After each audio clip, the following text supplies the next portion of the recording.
រីត្រីមកខ្ញុំអាស្រូវនៅជាញាកាលនៅពីឡាអូនស្មោះខាងក្ដីមកដល់រិចមិន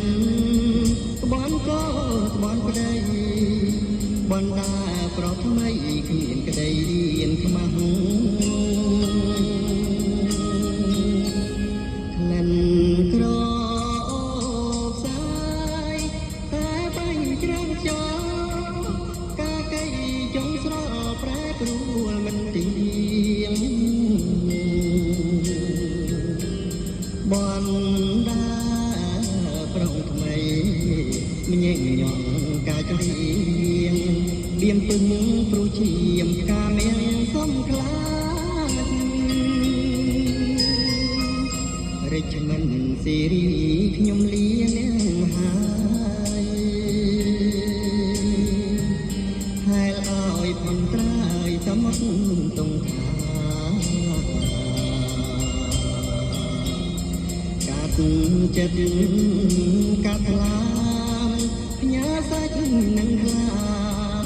ឲ្យតែអាត្មាប្រកម្មសិនអើ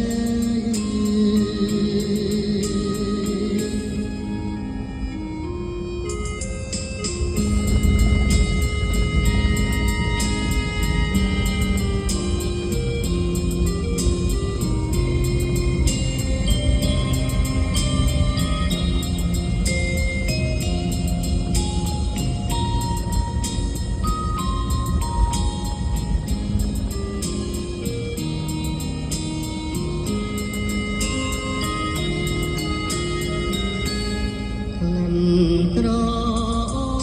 ផ្សាយតែបាញ់ច្រាំចោលកាកៃចុងស្រលប្រែប្រួលមិនទៀងបណ្ដាប្រងថ្មីម្ញែកញ៉ងកាចរៀងបៀមពឹងព្រោះជាមកាមានសំខ្លាចរិចមិនសេរីខ្ញុំលៀនហើយហែលឲ្យផនត្រាយសមុទ្រ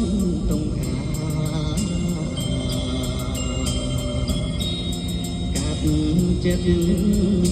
កាត់ខ្លាញ៉ាសាច់នឹងខ្លាឲ្យតែអាត្មាផុតកម្មសិន